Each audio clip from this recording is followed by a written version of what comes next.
welcome to the Victory Speaks Minding Our Mind series, where iron sharpens iron. That's you and me sharpening each other.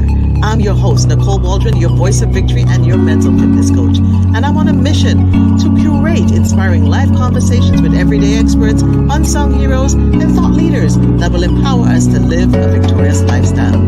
Our physical and mental wellness is a journey that we have to make an intentional choice of to take care of. That is something we cannot always do alone. In this series of the Victory Speak Show, we focus on our mental health and wellness. And as you join me on this journey through these Minding Our Mind conversations, I hope you will be inspired to be more intentional about your mental health and wellness. As we cultivate the victory mindset, today, let us be intentional and make ourselves a priority. As we take one step daily, mindfully, we can improve our lives for the better. I invite you to get a nice drink, sit back, get a snack, grab a notepad, as you just never know when a wisdom key can be dropped. Please share this with your friends and get ready to engage with us.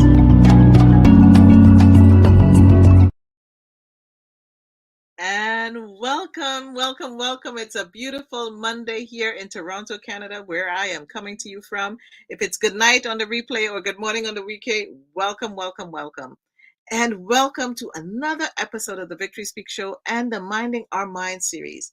Tonight, listen, call a friend, send a text, send a YouTube message. This is such an important topic. And, our brain is our mind and our mind is our brain. And you're going to learn that when you hear Dr. Krissy Doyle-Thomas. The first time she taught me that, it has never left my memory. One of the few things that have not left my memory. And, she is a trailblazer in the field of neuroscience. This is my guest. And, as we wind down International Women's History Month, she is making history around the world. I'm just telling you, she's making history in Canada and she's making history globally. And it's Brain Injury Awareness Month as well. And so what better way to start winding down the month of March as we go into spring. We just started spring and it's the spring of life. Now, if you don't know Dr. Krissy Doyle-Thomas, I'm going to just give you a little glimpse of her because her resume is like so, let me say, I don't want to say humongous, but it's so rich, it's so robust. And she's a medical neuroscientist and professor. Her research uses brain imaging to better understand neurological disorders, as well as explore the effectiveness of treatment in this population. I need to slow down because I'm so excited Dr. Krissy is here. She's probably laughing at me in the background. Krissy teaches, Ontario's first graduate certificate programs in brain disorders management and mental health and disability management at Mohawk College. She also holds an assistant clinical professor adjunct appointment in Rehabilitation Sciences at McMaster University.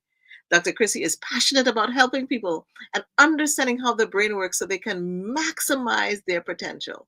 Now, let me tell you, she is really passionate, and I'm really excited that she took time out of her busy schedule to join us today. So welcome, get your flowers ready, get ready to tell us where you're from.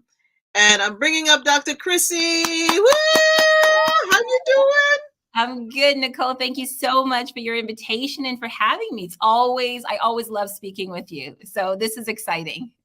I love speaking with you. You're like one of my favorite people. Don't tell everybody else. Somebody might get jealous, but I'm just saying you're one of my favorite people. And it's not just because of your intellectual knowledge. You're just a beautiful person inside and out. And I've been enjoying your 1 minute with Dr. Krissy reels and stuff on Instagram. It's so informative. Like, why did you start doing that? I appreciate that, NIcole. And you know what? It's something fun for me to do. And particularly because, as you said, I am a neuroscientist and I really am in a field that I absolutely love. I'm so passionate about helping people understand the brain, how they can maximize their brain potential, how they can kind of tap into what science has shown us in order for us to live fulfilled lives. So that's really all I'm trying to do on social media, Instagram. Just help people get that insider knowledge from a trusted source. I definitely use research and I use, things that we have learned over the years to hopefully give people information in an easy and understandable way so that they could apply it to their lives and just be the best version of themselves that they can be. You definitely accomplish that. And you just do it with such ease. I think I have heard people after they've heard you speak finally understand the brain and understand mental health better. That's awesome. So what is the, if we could sum it up for people, what is the main function of the brain? Because I think sometimes we take for granted that people know Yeah. because it's there in that invisible part of your head floating in water. Yeah. I don't Yeah. even know That's floating right. in water. And what's the main function of the brain?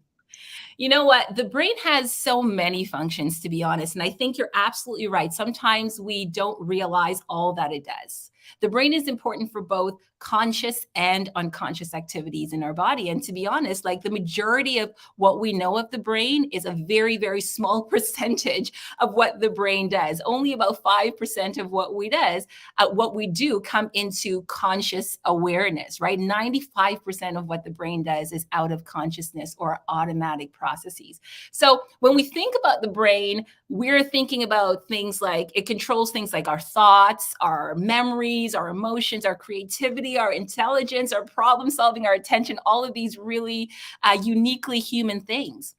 But it also controls our five senses, so smell, touch, taste, sight, and hearing. And it also controls our ability to kind of navigate in space. So if you think of, balance, it's something that happens automatically, but our brain is making us do that. Our awareness of where we are in space, our body in space, when we're walking, when we're talking. It also regulates, I'm telling you, the brain does a lot of stuff that we don't actually realize in the moment, but it also regulates our body. Like think about how many times a day you might be thinking about your breathing. Probably not very often. Not Or at the all. temperature of your body. Probably not unless you get like, temperature spikes, whether you're cold or hot. But these are the things that the brain regulates. So our breathing, our temperature, our hunger, our sex drives, our blood circulation, our heart rates, all of this stuff is what the brain is doing. So very little of that comes into our conscious awareness, but in the background, it's doing a whole lot of stuff that it's just amazing that this organ that's only 3 pounds can do all of this for us to keep us alive. The brain is only 3 pounds. So why Yeah. do I weigh more than that? Okay. I think we're all in that situation Oh right my God. Okay, so I can eliminate 3 pounds of the weight thing up to my brain. now. Oh man. But why is brain health so important, Dr. Krissy? Yeah. And I think that's a great question. And brain health is important because if we even understand like the shareability of the brain, the importance of its function and its role in sustaining our lives, we should be motivated to Mm, maintain its health. It does a lot for us, right? It's a very important organ in the body. But our brain does not remain the same. From the time we're born, our brain is changing and growing and developing and becoming more complex and more sophisticated. When we think about the brain, let me just give you an idea of how complex the brain is. Science has shown, and I know there's debate on the actual number, but there's tens of thousands of a billion brain cells in our brain, right? The quote, the estimate is 86 billion brain cells. Just think about that number for a second. wow. And then I'm really excited about this. Like I love the brain. And then they can communicate with each other in up to 1 quadrillion different ways or different connections, right? This is 1,000 trillion. These numbers are huge. So just thinking about the sheer power of the brain should be motivation enough for us to say, okay, I got to be mindful Yes. about what I'm doing for my brain health, about how I'm supporting like my most optimal way of functioning, right? Through that. And I heard a quote the other day. It said, being illness free doesn't mean you're healthy. And I was like, Ooh, that's a really good one. Being illness free does not mean you are healthy. And I thought for a second, okay, what does that mean? And do I agree? And then I'm like, yeah, I think I do agree. Because if we think of health as a spectrum, right? Illness on one side and optimal health on the other side. I might not have an illness, like a diagnosed illness right right. now, but if I don't manage my stress, or if I don't watch my habitual eating habits or my regular activity level, I can be inching closer and closer to an illness. So it's on a spectrum. So we got to take Mhm. that active role in our health to help keep us closer to optimal health. And that includes taking care of our body, which in turn, our brain is part of our body. So it benefits from that. And it's really important that we just kind of adopt skills and behaviors that help us to do that really well. I was thinking in preparation for this, I was also thinking of what analogy can I share? And I thought about a car. Like the majority of us probably own cars, and Right. some of them require premium gas, right? And they run the best with premium gas. But if you fill it up with lower grade gas, we know that prices are horrendous right now. So we might try to Yes. cheat a little bit and get lower grade gas there. But what might happen is it might putter around, and the engine might get, start to run a little poorer. And eventually we can damage the engine if we don't give Right.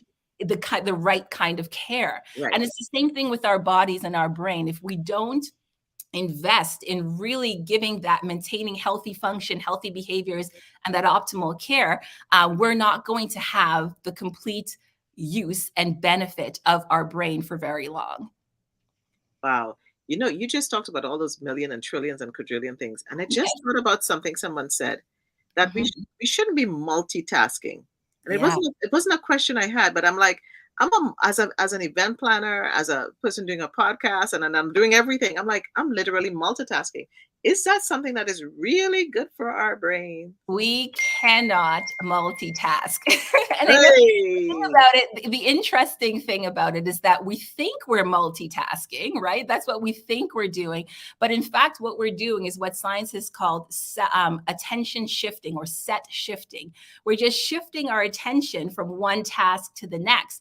And you could imagine when we're doing that very quickly, without enough time to really conceptualize what the need of that one task in, our errors go up.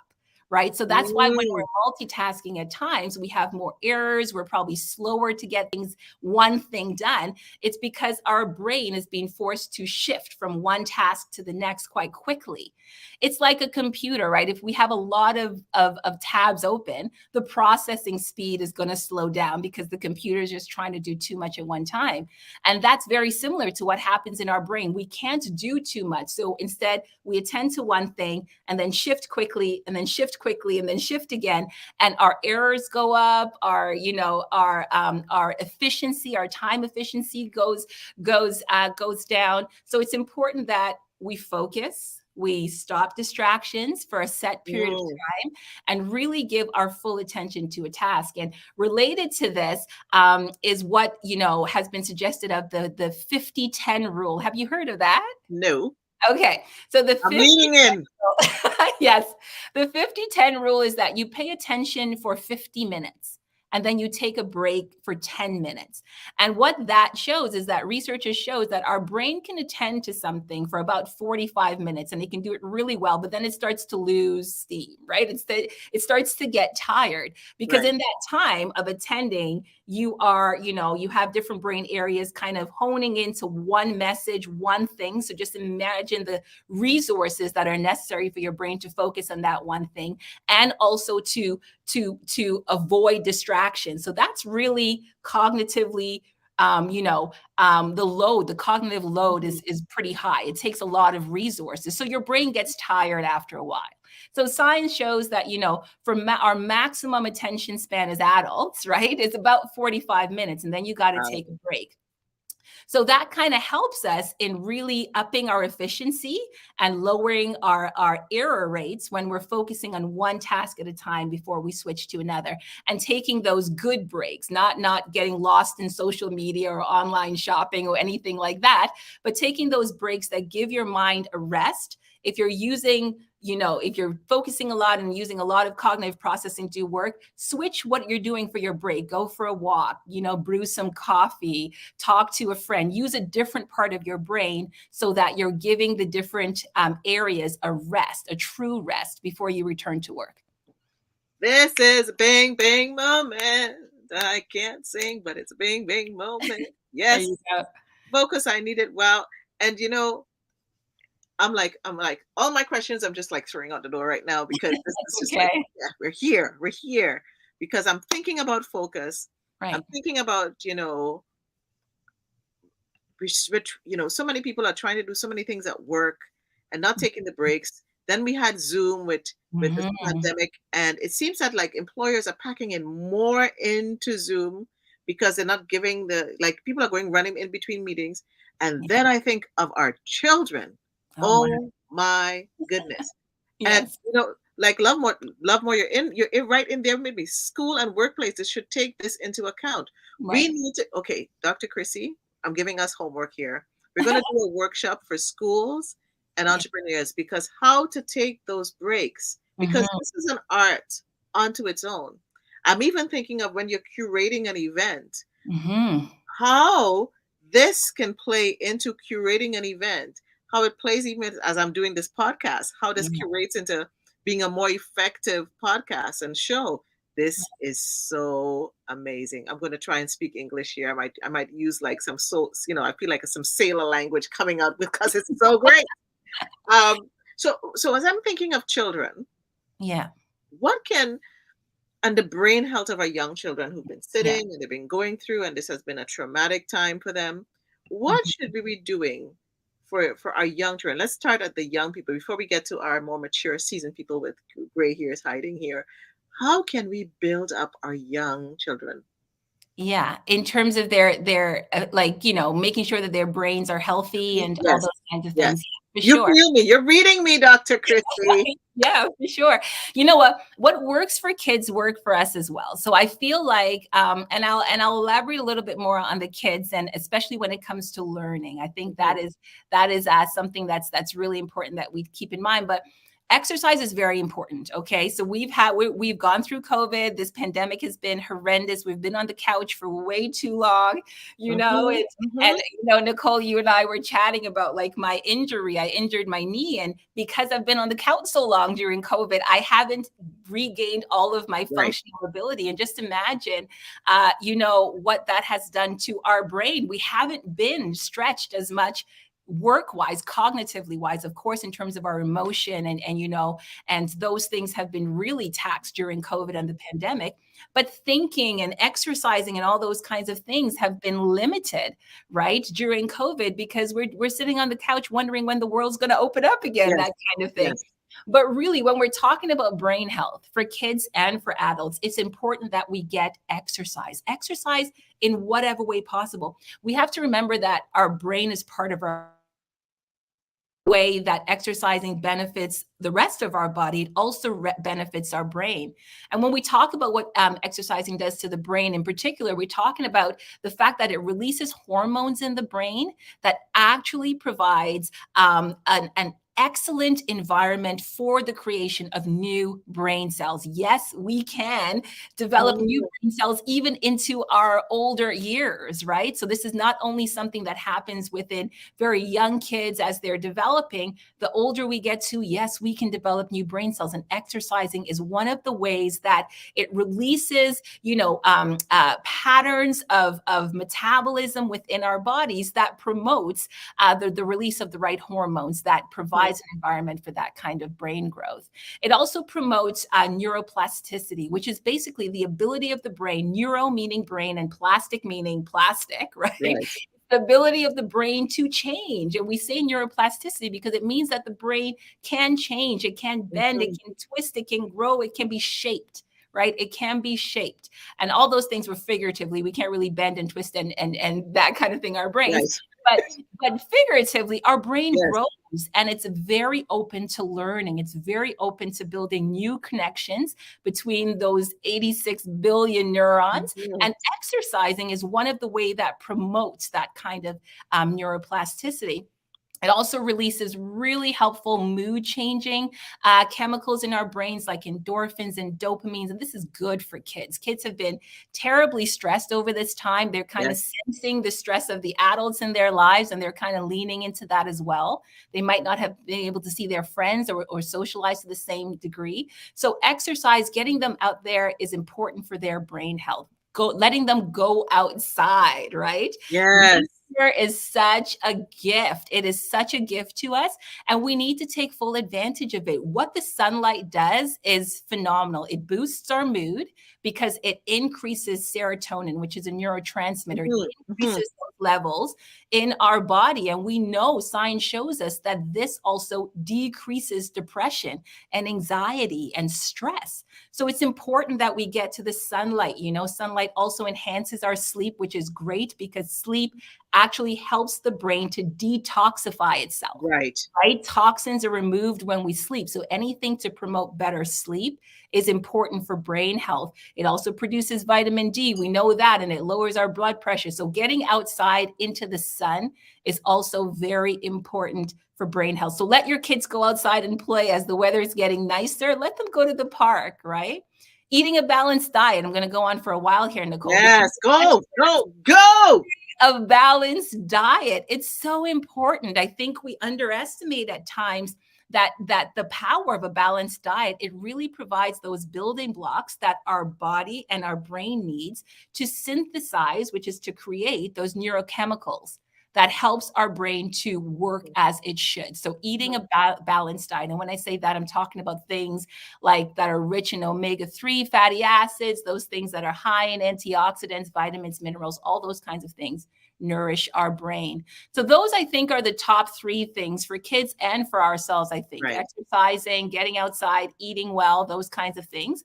And now that the world is opening up again, and it's safe to do so, as safe as we need to be, we need to connect with each other. Yes. We are social beings. Our brain is wired to be social. We have chemicals in our brain that is there for us to find pleasure in being with a friend or a loved one or family. So for brain health, we have to connect. We have to connect with people. That's why if you're in a situation where you're stressed out, it's not good to be isolated because it's not helping your brain, and your brain's already so challenged. So, be with friends, let your kids, see their friends, because it releases a neurochemical called oxytocin. And this is with the love chemical, but it's really just there it's the chemical that connects people in a very real and authentic way. And, research has really found that quality relationships influences our health. It improves our mood, our self-esteem. It reduces illness in our life. It lengthens our lifespan. This is what the science is saying. It's lengthening our lifespan, and it's helping us to recover faster from illness and also reducing our risk of illness. So it's really important. Don't isolate anymore. If you can safely get together with family, friends, and loved ones, let your kids do it, and you do it as well. That was like supercalifragilisticexpialidocious, like right there, because you said so many rich and robust things. Yeah. And people are like, it's so informative. And when you were speaking, one thing that came to me was, and I say to anybody live on the replay, here is a shifting of perspective. If we thought about our health from our brain, that if I did this, it wasn't just about losing weight. If if I eat healthy, it's not just about losing weight or getting fit. What else I'm getting fit is my brain. When I get my brain health right, it's going to work in conjunction so that my energy level gets up. Because we talked about the exercise. So when I think about exercise, I'll be honest, between you and me, I know nobody else is really listening.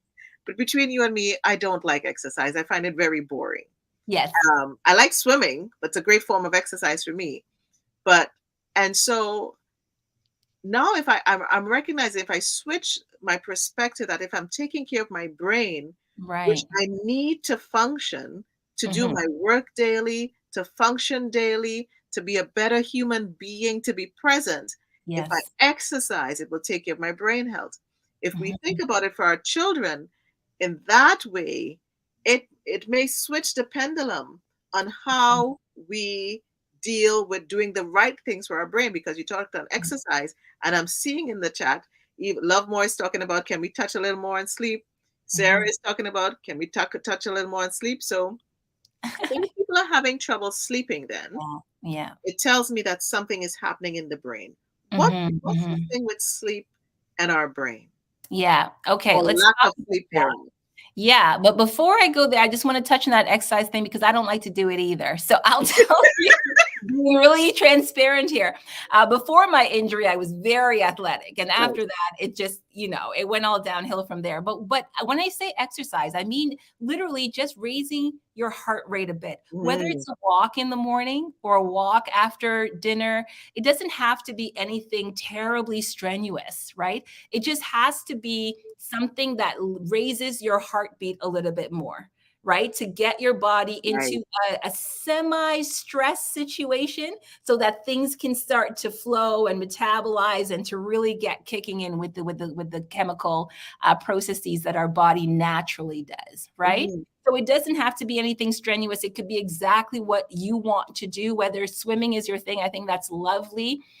Whether taking a 20-minute walk after dinner with your neighbor, catching up on the day. If you're walking with someone, it goes faster and you don't realize that you're actually exercising because you have company to pass that time, right? So it's a bit of a distraction, but you're still getting the benefit from being active. So as the weather improves, feel free to just get outside and take a walk. And that could be good enough. A consistent walking habit, 5 times a week or so, 20 minutes a day. It's better than sitting on the couch for those 20 minutes. So you will get some benefit in there. So that's at least the one thing. If we did nothing else, if we took a break and took a walk, and I was in a board meeting this weekend, Krissy, before we get back to the sleep question. Yes. And one of the board members said, I walked to work today, and I'm like, what are you talking about?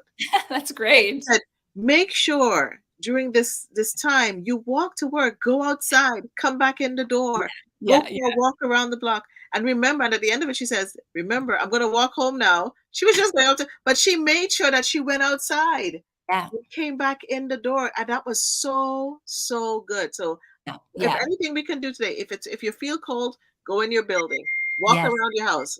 Key thing, walking. So let's get back to that sleep thing here. Yeah, definitely. So sleep, I think it's important because it's an area that a lot of us are challenged in, right? And it could be linked to stress. It could be linked to, our sleep cycles being off because of the pandemic, and we're sitting for longer. So we're not exerting as much energy. So we're staying up later, binge watching things on Netflix.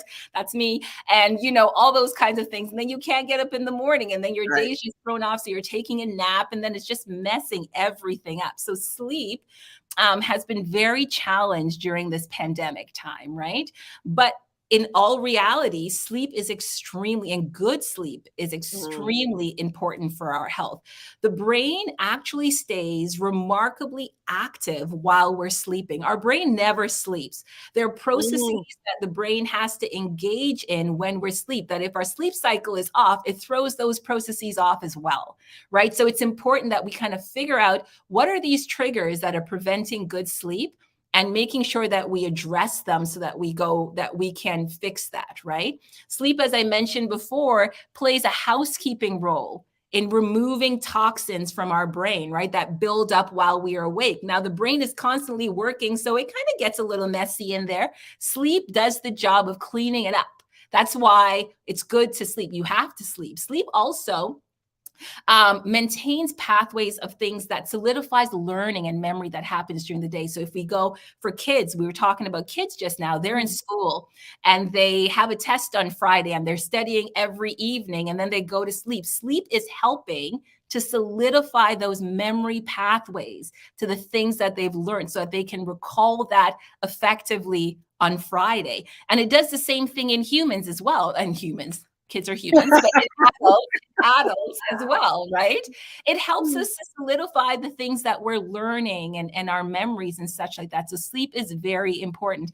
And really, there's no magical amount of time that you have to sleep. I know that question was probably coming next, right? Sure. There are always suggestions. So they say school kids have to have like 9.5 hours or so, adults 7 to 8 to 7 to 9 hours, but it's the quality of sleep. So it's important that you kind of figure out what you need to function at your optimal. If your sleep is being affected because of stress, we need to address that. Right. If it's being affected because of, change in circadian rhythms, because, pandemic and we're not outside, we're not seeing the light when we wake up and seeing the light when it sets, we're just in a dark room. We got to open those blinds and get ourselves, in track with the sun and all Yes. those kinds of things, right? We have to figure out what those hurdles are to good sleep and address that, because it's very important for brain health and also just for housekeeping things like cleaning up toxin and solidifying learning and memory. I'm sitting here and, I'm okay, there comes the beautiful, I call her Dr. Andrea. Attention shifting, importance of focusing one task at a time. So good. And I'm seeing that thought, listening to you, and I'm like, what next? And I'm multitasking, but I'm recognizing I'm really not multitasking. I'm shifting. I'm attention shifting. And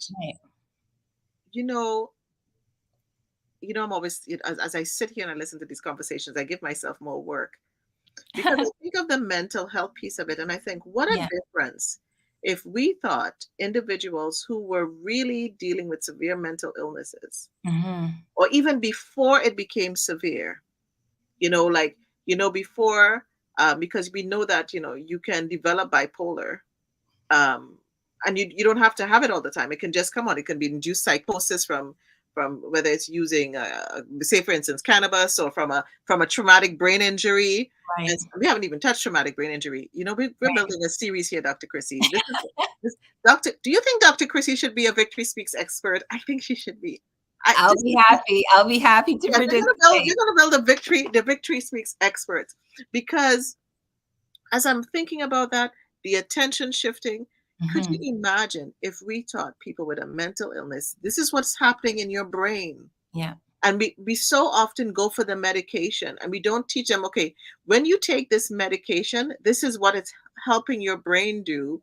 And so it relieves the stigma, and it's putting things back into place and into order. This is like, we need a conversation just on this, Dr. Krissy. Your brain, your mental health, and when you do the things that you do, how it can restore your health, especially when you have a mental illness, or put it into perspective. Right. And wait, I gotta give you some love here. Gotta give you your flowers, Dr. Krissy. Dr. Krissy, we love you from Love More. We love you. And I know Sahara was asking, could you shed light on neuroplasticity? And I think we shared a little bit. Is there anything else that we should probably give them a little taste of before we move to the next question?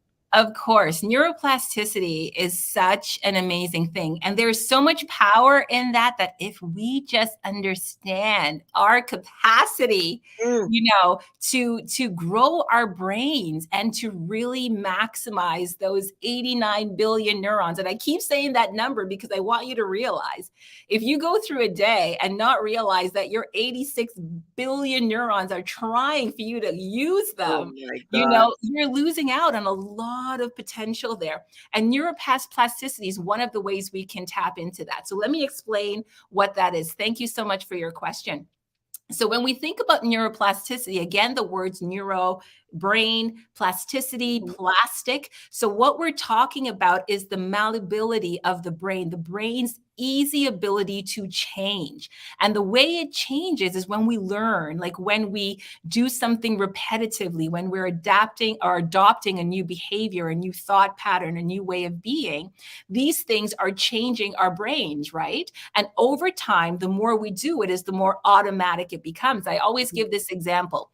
When I started to drive at the age of 17, I remember I was in driving school and my instructor was there.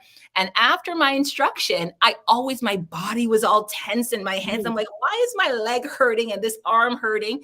It's because I was really so super focused that my entire body was engaged, right? I was using all of the mental resources, power, like that was there. Because it was something new. My brain was learning to do it for the first time. Now that I'm 41 years old and I've been driving for this many years, I can do it and forget how I got from Hamilton to Milton, right? Driving home from campus, because I've done it so many times. It's gone into procedural memory. It's gone into another part of my brain that doesn't need so many resources because I'm an expert now. That expertise and that change in resources is because I have changed my brain. Neuroplasticity has happened where something that was resource heavy has become an expert behavior for me.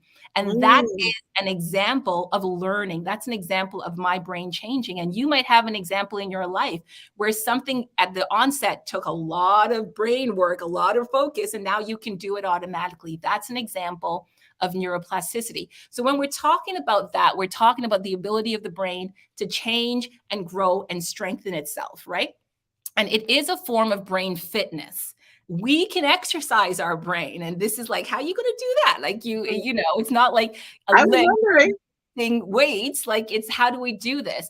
We can do it in a number of different ways. We can do it by learning something new, right?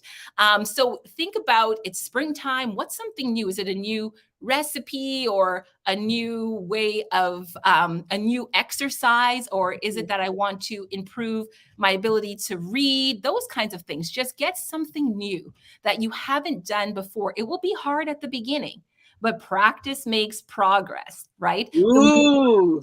it is, the more you're going to change your brain, and you're going to access those parts of your brains that were not connecting in that way before. Now they're connecting. You're growing your brain, you're changing your brain, you're exercising your brain. So try to learn something new, right? Another thing you can do is read a novel. What reading does for you is it activates that imagination part of your brain, especially Mm. when you're reading fiction, right? It activates, and our world is lacking imagination right now. Like, Mhm. you know, we're just not stimulated very, very well in this area. So when you're reading, you're accessing that part of your brain that needs a little bit more excitement, needs a little bit more activation, and it's helping neuroplasticity happen there to keep those brain areas alive, well, and working. You use it or you lose it, right? We have to remember that Right. principle when it comes to brain exercising. You could also stretch your cognitive ability linked to neuroplasticity by doing puzzles or problem solving things, right? Things that help you to think outside the box. Again, the principle here is recruiting brain areas that are not typically recruited, right? Outside of your normal routine. So you're exercising those areas and engaging them as they are not necessarily engaged to that same degree typically. And then my last kind of suggestion here for brain exercises could be something like, you know, find new ways of doing a task so that you could engage more of your brain.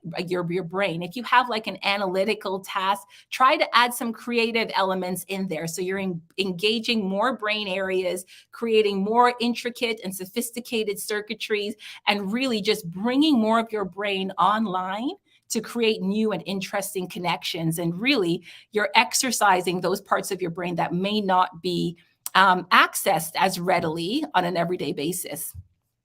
Listen, Dr. Krissy for Premier, Dr. Krissy for Prime Minister, Dr. Krissy for the head of the, I don't even know. Because this, Dr. Krissy, practice makes progress. Like, come on, right there. Right there. That was a drop. And I Mhm. love how you explained what each thing does. Mhm. And I'm listening. People, seriously, listening live and on the replay. I really want you to share this with parents, with yourselves. Think. If you took one thing and you did this with your, if you were a grandparent, you made sure you did this. This is why I'm reading to you. And when we read, this is what we're doing to our brain, because you're teaching your young ones to have healthy brain, exercises, but healthy brain function. Right. Imagine when you're taking your little one for a walk. Do you know what's happening to our brain? We're changing our brain cells as we walk. I think if Mhm. we start changing the language from young, it's amazing what type of cognitive behavioral increase that we will have, far less for our young ones, because it will just be so natural for them that it wouldn't be this kind of like, I gotta read. They want me to do a puzzle. If we really make it so exciting. You are so right, Julie. This is a masterclass. I'm telling you, anytime Dr. Krissy is on here, it's a masterclass. Sahara says, thank you for sharing some incredible examples. 65, yes. Yeah, I'm telling you. And if you missed the beginning of the conversation, you guys need to go back, because from the get go, there were nugget bombs. Well, not bombs, because I don't want you to explode, but there were nugget gems that were dropped that are enriching to us. And so I'm thinking about that. I'm thinking about the sleep. I'm thinking about the pandemic, Mhm. and I'm multitasking as I'm thinking. Actually, I'm shifting my attention. Set shifting, yes. And stress. Yeah. Yeah. And I think we've all been seeing throughout this little while, the last week, the last day, the last night, Yeah. everybody's been talking about stress. Yeah. What does stress? Let's pull it back. What does stress do to our brain and our brain cells and our brain matter? Yeah, yeah. Stress is terrible.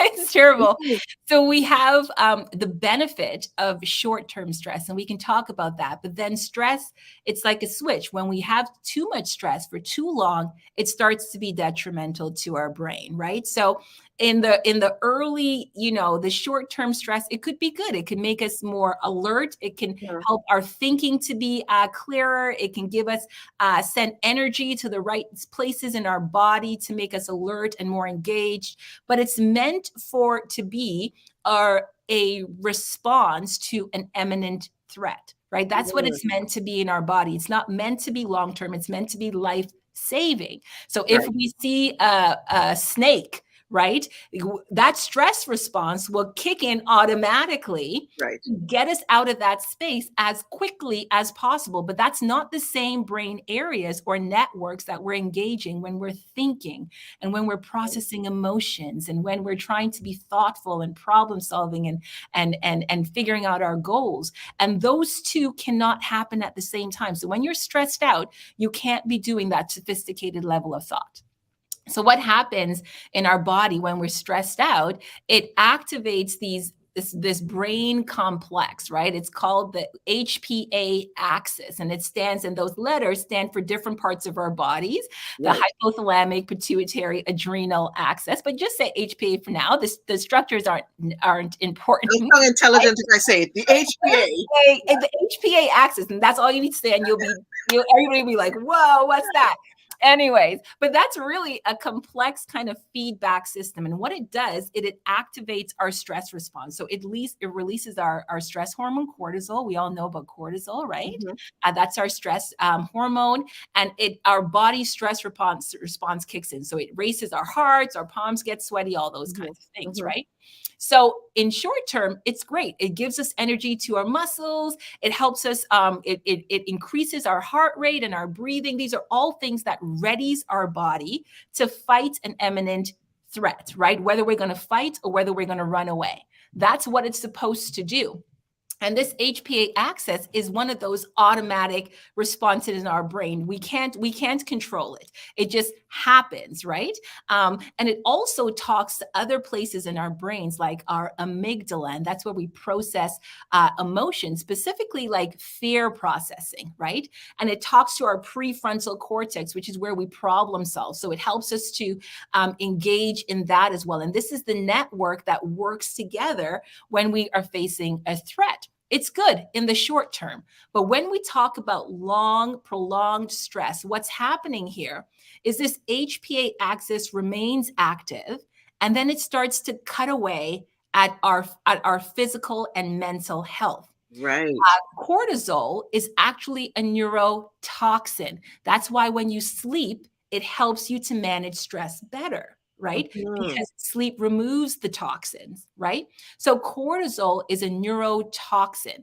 And what happens when it's in your brain for a long time, it starts to do a number of things. It starts to increase the activity of our fear response area of our brain. So we're constantly living in fear and anxiety and worry.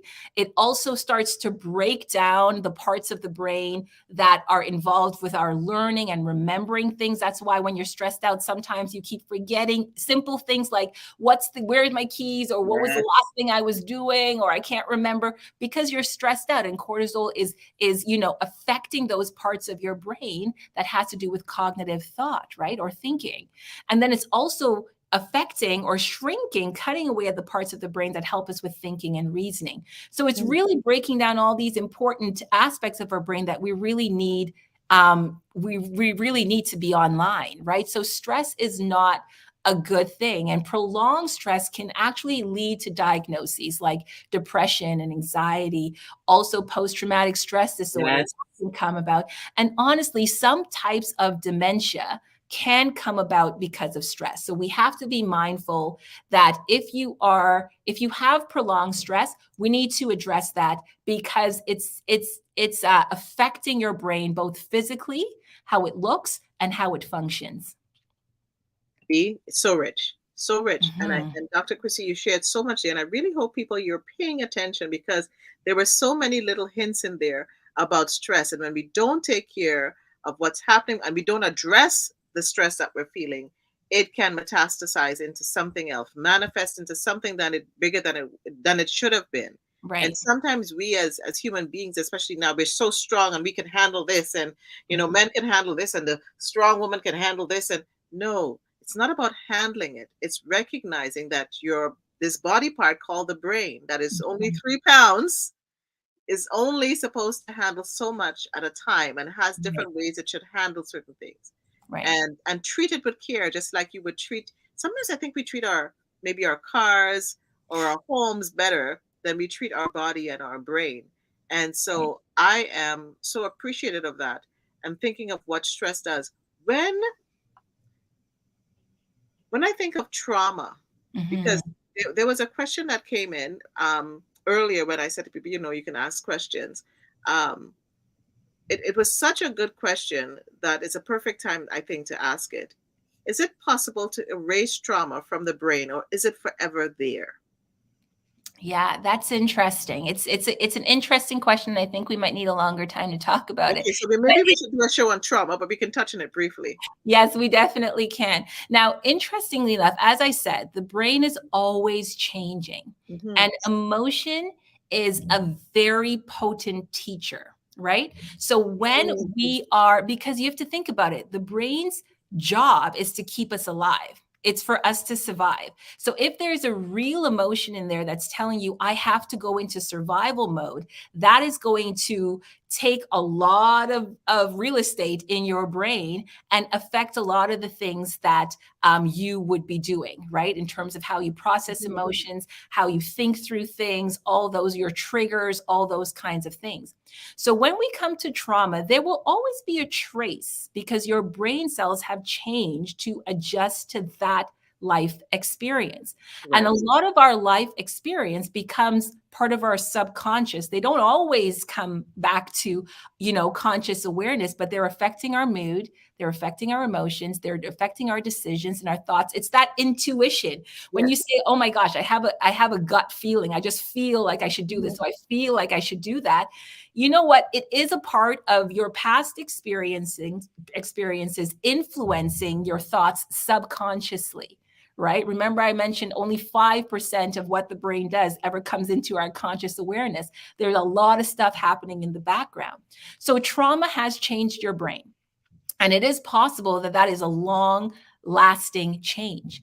But when we talk about therapy and we talk Right. about medication and we talk Right. about support, we are retraining our brain. We are changing, and it's a long process because it takes that long to change your brain.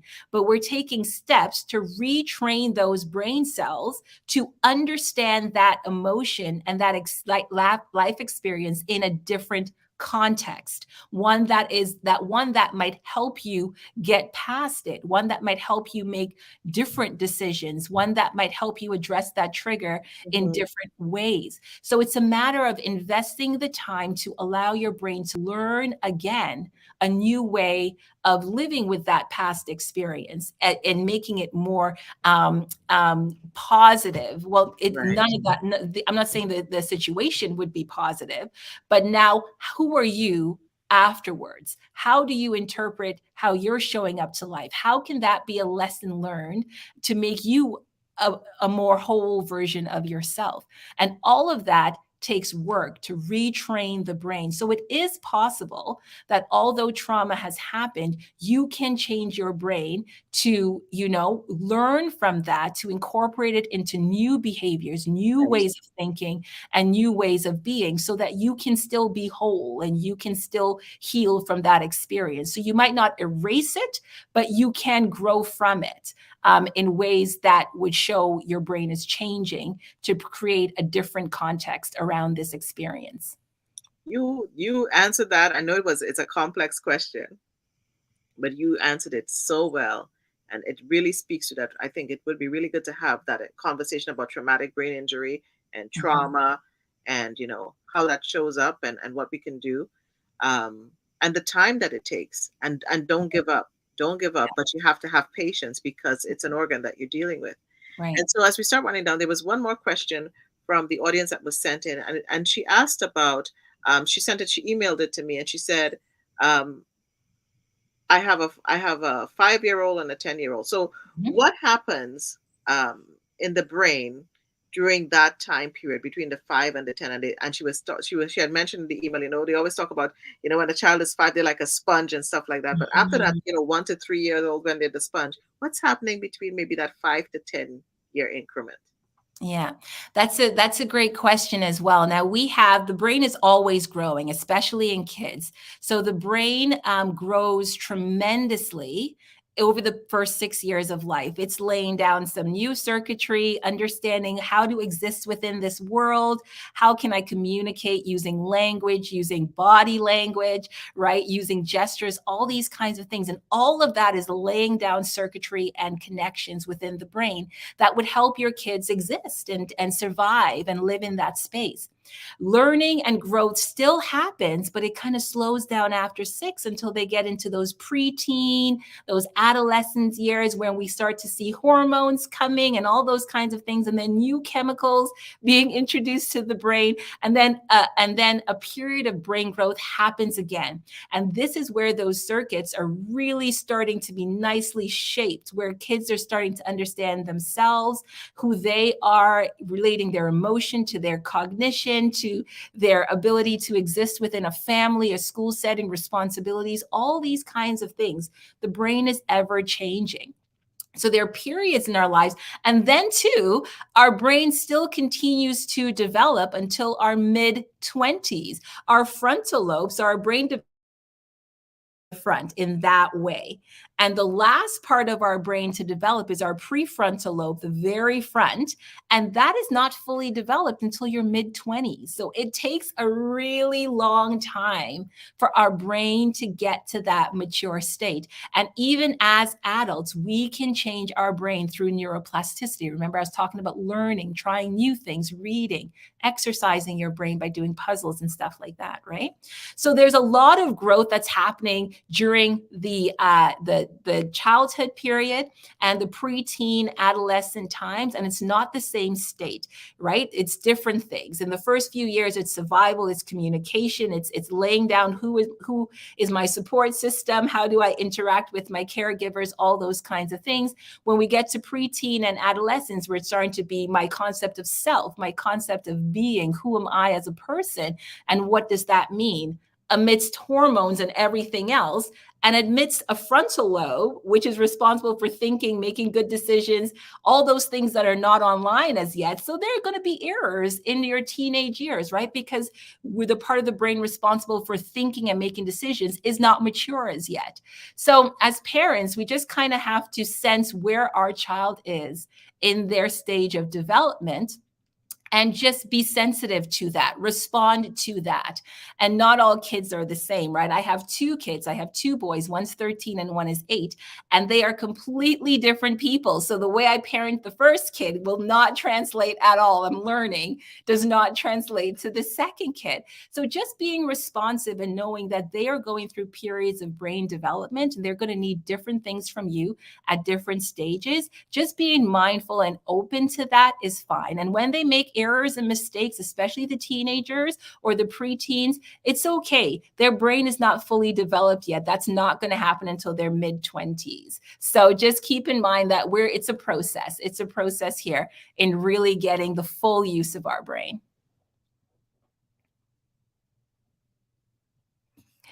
NIcole, you're muted. I am muted because I muted myself. I was like, yeah, because I didn't want to be screaming during the thing because I was so excited. Dr. Krissy, this conversation has been so rich. And, it's making me even more conscious as I curate the show. I'm like, okay, the time span for people to, keep focused. And I Right. know people will pause. And, it's like you're watching a TV show and you have to get up. So I'm telling you, folks, So there are going to be some longer shows. I'm probably not going to always stick to an hour, but you know what? Pause, come back, watch Yeah. the replay, because this is such great information. And I would encourage you to send your questions, your topics that Dr. Krissy and I will do, and we'll bring in some other experts. But we really want you to be your best self. It is time that we mind our mind. And Dr. Krissy always say, your brain is your mind and your mind is your brain. Can you just say what that means as before we go today? Yes, of course. So our mind exists from processes in our brain, right? Our brain is what makes our mind real. And again, as I was talking about before, it's those life experiences that give us that intuition, that has something happened in our childhood or when we were growing up, an image of ourselves that our parents were telling us about ourselves, or our interaction with friends on the street that created an image of ourselves. All of these things creates an emotion trace, creates a thought pattern, creates a way of being subconsciously, right? That influence our thinking and our behaviors. And that's our mind, right? So our mind, and then it's reflected in chemical processes, more like Right. concretely, chemical processes and functional connections and all of that in our minds. But when you think, cells firing, so we know it's not an abstract thing. When we feel, right, like when we have that emotion of love or sadness, when we feel, we see brain cells firing. So the brain is not separate from the mind. They're working together. They're doing the same thing to make us who we are. Well, we're going to have a piece just on that, because this sounds like it's so layered. Dr. Krissy, if people tell us what it is, what were your great takeaways? Lovemore says the 50-10 rule is my main takeaway with you. Thank you. Well, Julie says, thank you so much. I appreciate this a lot. I'm so glad you tuned in and you learned so much. Sarah learned so much. Miss Wendy is sending you up our prayers. Oh, and Lynn has a question before we go. I think we could answer this, because you yeah. kind of alluded to it in the reading and stuff. Does journaling or diary keeping help with stress? Yes, 100% it does. Great questions, Lynn. And you're absolutely right, it does. So what we tend to do is we hold stress in our body, right? Like when our brain is going and our mind is going, and there's just so much, you might even notice that you're holding your shoulders tighter, or you're maybe clenching, or your jaw is locked, right? What writing and journaling and reflection helps us to do is get it out of ourselves. It's releasing it into a space, right? That is no longer in your body. It's out on a paper. It's outside of you. And it's a very practical way of releasing some of that pent up energy, so that your body does not have to hold that inside, right? And a lot of times when we take the time to journal and reflect, it helps us to think through things. It helps us to activate those cognitive processes, to engage our mind and figuring out what might be a solution here. Or even if there is no solution, to just let your feelings come out of you. So it's a release, right? And you can come back to them in 5 days, in 2 hours, whatever time, or never. But the point is, it's a release from you where your body is not holding the stress. It's coming out on a paper. And sometimes when you are emotionally ready, it might be a way of reflecting and creating a path forward by rereading what you have written, so that you have a different representation than the one in your mind. I love it. I cut back on my journaling, but now you're making me realize I need to go back on my journaling. And sometimes it helps you remember things that you've forgotten. Yes. And I think we have agreement from the greatest person here. June Doyle says, yes, mom's in the house. Mom's in the house. So great. And you got to get Miss Lady June Doyle's book. So Yes. Grown Up Conversations, follow her. Remember to follow Dr. Krissy Doyle-Thomas. I put up her Instagram. Dr. Krissy, is there anything else you want to say before we wind down tonight? I'm going to give you. Well, you know what? I want to thank you, NIcole, for having me. It's always a pleasure chatting with you, and I really appreciate coming and having an opportunity to share about the brain, because as you said, and as I know, I love the brain, and I love to help people kind of live that optimal life from a place of understanding, right? And then you're absolutely right. The more we understand about the brain, is the more intentional we're going to be. And if I could suggest anything as takeaways from tonight, we talked a lot about, stress, and we talked about how to exercise our brain and stuff. And I just want us to think about whatever is healthy for your body, there's also a benefit for your brain. Yes. So what you can do that's very practical in your everyday to kind of maintain that brain health is eat well. You don't have to be perfect. No one is perfect, but just make sure that your habitual eating habits create opportunities for high, vitamins and minerals, omega-3s, right? Antioxidants, those kinds of foods. Be active, even if it's just walking, right? Even if it's just a walk in the morning or a walk in the evening, just be active. Do something that would have your blood pressure, your heart rate go up a bit to get those kind of metabolic things moving in your body. Take time for self-reflection. I loved what Lynn said about journaling. That's a really powerful way of processing emotions and processing thought. So take time just to spend with yourself, self-reflection, practice gratitude. We didn't talk about it a lot. Oh my gosh. NIcole Next show. But it is so powerful. It really kind of starts those really happy brain chemicals going, and it puts you in a place where your mind is in a better state of being. And that state is also triggered to things that happen in your brain in terms of releasing those happy brain chemicals, right? And challenge yourself. So when we're talking about brain health, we're talking about learning. Challenge yourself to learn something new. So these are things that, takeaway things you can do on your everyday that would probably just help you a bit as we're kind of on this brain health journey together. Oh, they were so good takeaways. Yes, Shirley, you missed it. You're going to have to catch the replay, Shirley Joseph, because it was so good. For everyone joining us tonight, I thank you. I thank you for tuning in. Thank you for taking time out of your busy schedules. Now, remember, love is in the details. I always say it, pay attention to those details. You can just love on somebody a little more today. Maya Angelou says, when you get, give, and when you learn, teach. I remind you, as I remind myself every day, seek to have an inspired conversation with at least one person. And as Dr. Krissy says, that's good for your brain, that connectivity. If you can't get outside, you can still pick up the phone. We've lost that thing. You know what I started doing, Dr. Krissy? I started sending snail mail. I made a promise. I'm going to send at least one card a week. And if I miss the week, I'm going to have to send 2 the next week. And, even as I was away this week, I bought special cards. I went into a special shop and found special cards that I can send to friends and people I've met along the way. Have conversations about your truth. Sometimes you might feel uncomfortable. One of the things I did, I'm an introvert. Most people don't realize that. And I was at the airport and I saw this woman with this beautiful luggage. And it was my way to say to her, I love your luggage. And we started this conversation. And we made a connection that was just so beautiful just in that moment. Wow. It can just start with a smile, even behind the mask in the airport. It started with a smile and we made that connection, that eye-to-eye connection. And her son was like, what just happened? But we exchanged numbers and everything. It really has to be intentional. Yeah. My friends, everyone listening to this live today or the rebroadcast, I'm going to give you the victory formula for today. Create a vision for your brain health. What does that look like? Be intentional about it.